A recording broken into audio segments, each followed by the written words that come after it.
Ang atong unang pagbasa naghisgot og kaalam nga Diosnon og kaalam nga tawhanon. Hain may mapuslanon nga kaalam, ang kaalam nga Diosnon o kaalam nga tawhanon. Kaibaw kay mo ana, din agid mo mailan. Ditso gidayon ta kaalam nga Diosnon. Mao gid na atong kwan. Pero hay may nindot sundon ang kaalam nga Diosnon o kaalam nga tawhanon. Kamo sa mo inyong kasagaran gisunod, tawhanon nga kaalam o Diosnon nga kaalam. Gahapon na ako'y appointment, wa ko kalahos kay akong giestimitan og 1 hour.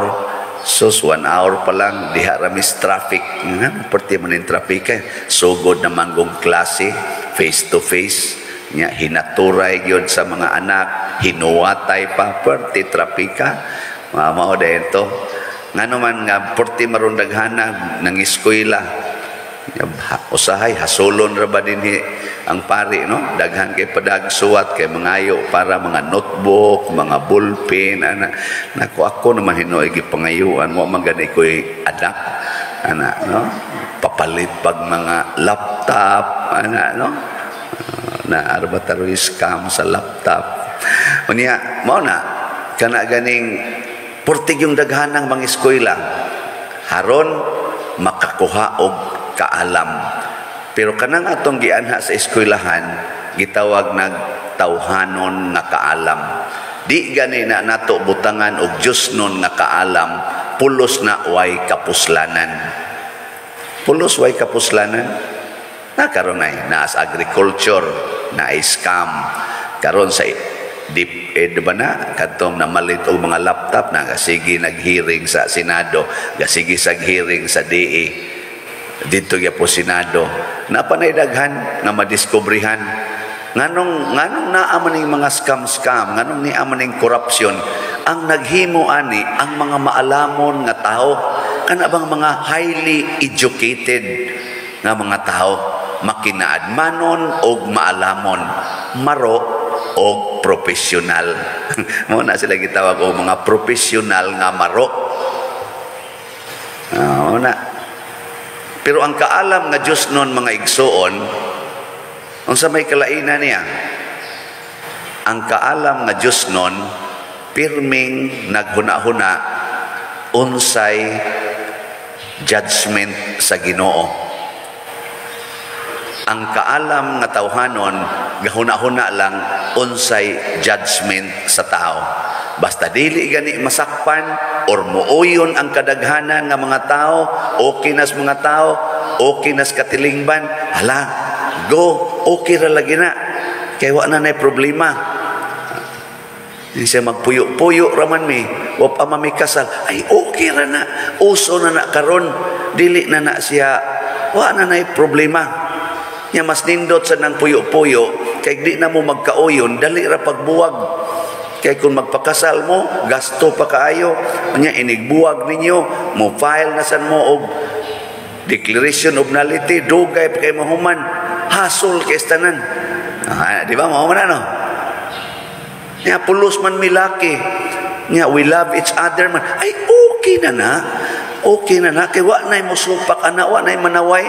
Siya kami, pulos masan may babae, samot na nang okay. So niya kami pari magmadri, ay okay ya po na, okay na. Wa na nay problema kay okay na ang katilingban. Din agyod mangutana, okay nis Ginoo? Ang Ginoo nga nagtan-aw sa atong gibuhat, nga nahibaw sa tanan, okay ka na niya? Muuyon kang Ginoo ani?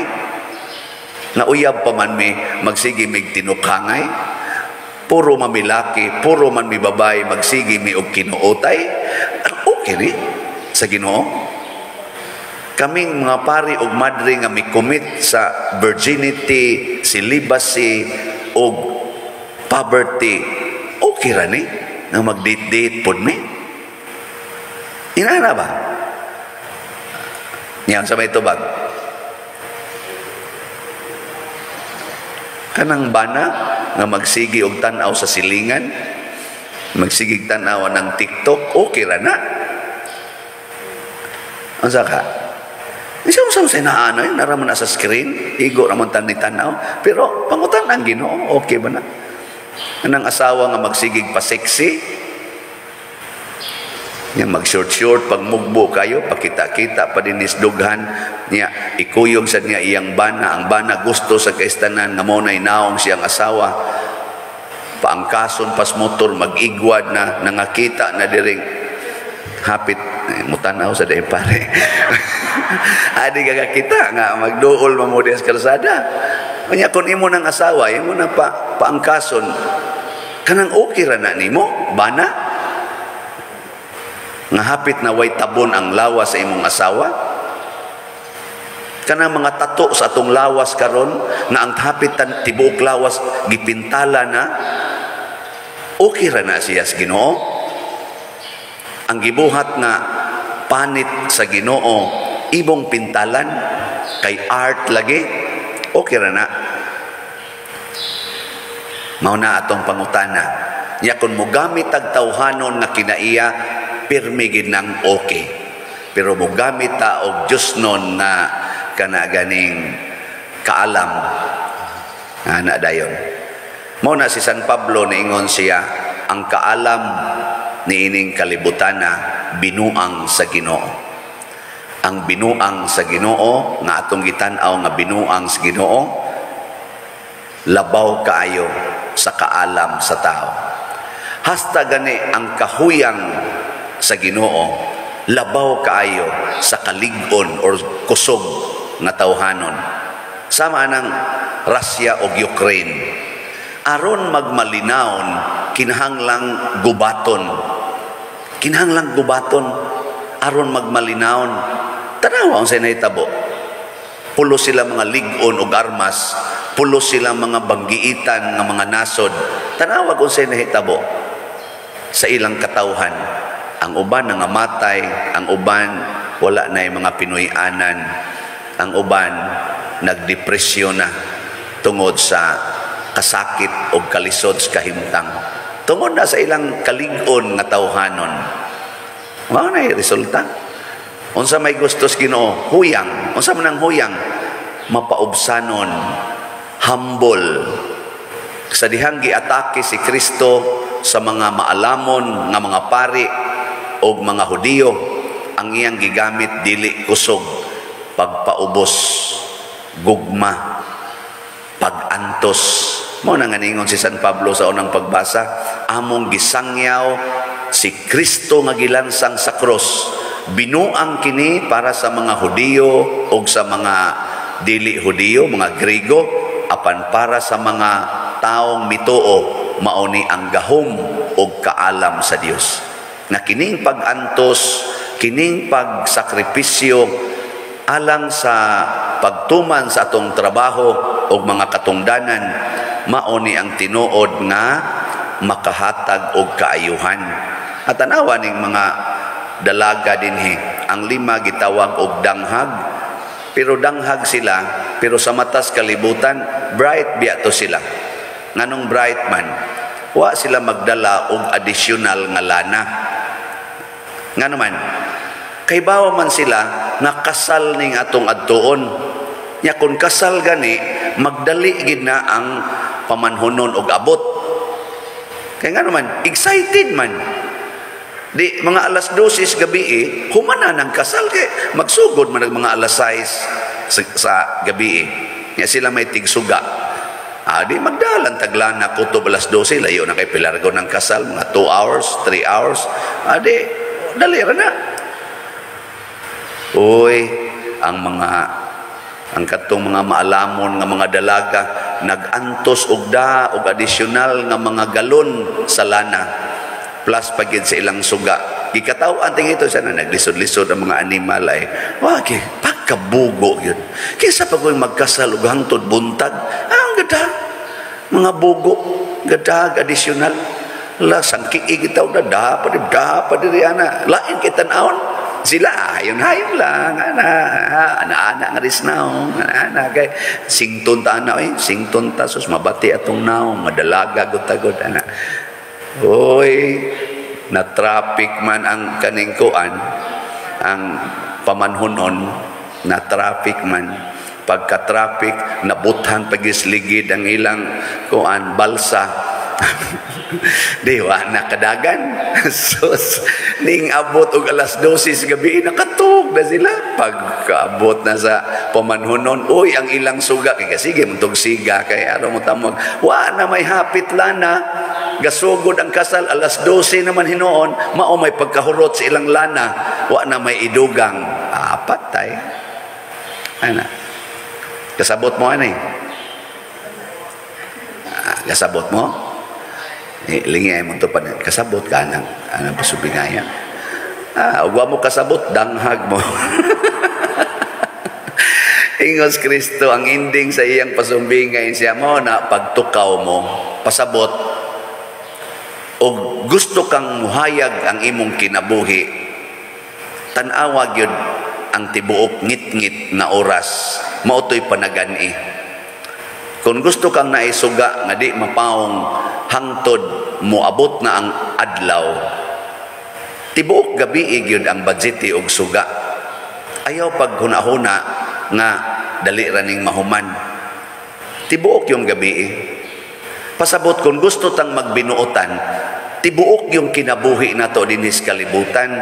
Gikan karon hangtod ta mga matay, magbinuotan gid ta. Gikan karon hangtod ko mamatay, pari gyud ko. Magbinuotan ko nga pari, di ko mo side bit nga maingon ko, ay panagsaan lang sagod. Nga mo teksad ang madre, bitaw panagsaan sa padiroy. Dili, wag yun. Kotob yun pagkamatay. Kamo sang mga asawa ug bana, gikan karon bana gibog asawa hangtod pagkamatay. Ayaw pag kuan likoy-likoy didto kay maunay tan-awon sa Ginoo kung angayan bata nga mosud og langit or dili.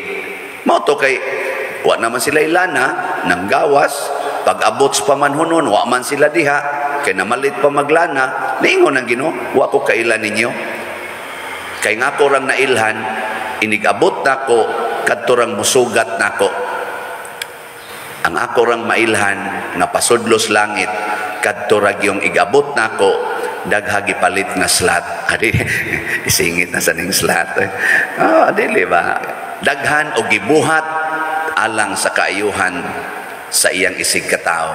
Dili mangilad, dili mamakak, dili magpahayahay lang sa kaugaligon.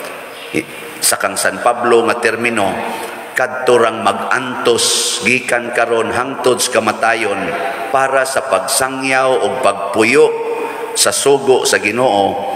Maura gyud maluwas ug maunay tinuod nga maalamon, maunay tinuod nga maghatag og kalambuan sa atong kinabuhi.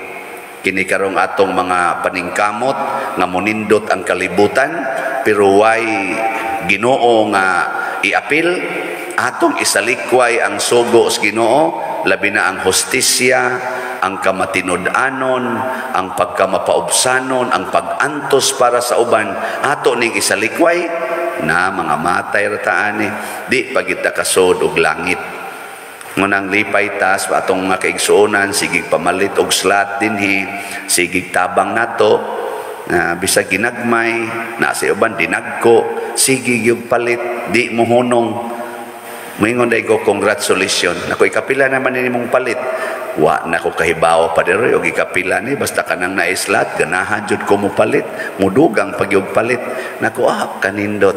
Makaana sa koy. Aka mo dili mo malipay ana. Lipay, pero sa ilang side nagantos ba yana? Aka mo gud nakapalit naman mo kasagaran. Nalay uban ninyo nga maglapos-lapos lang sa dunggan ang kuan, pero mo palit man ginamadugay. ang ako lang ba nga kamautang mo antos para sa uban. Aw tanawa ang sa resulta makatukod tag nindot nga katilingban. O karon antusan tani karong September 5 manghatag tag bugas sa atong mga pobre kaayo nga mga kaigsuonan, labing minus 2,000 ka pamilya. So panghatag mo bugas, na mo'y bugas sa inyo usa ka kanang 5 kilo pa, dada ihato dire. Maalamon gyud mo, maganto sa tanah pa dili lisod biya karong panahon. ang cross ni Kristo mao ang kaalam o gahom sa Dios. Ang pag-antos mao ang kaalam o gahom sa Dios. So sulbad ginatanan nimong problema basta ka mao kang muantos para sa uban.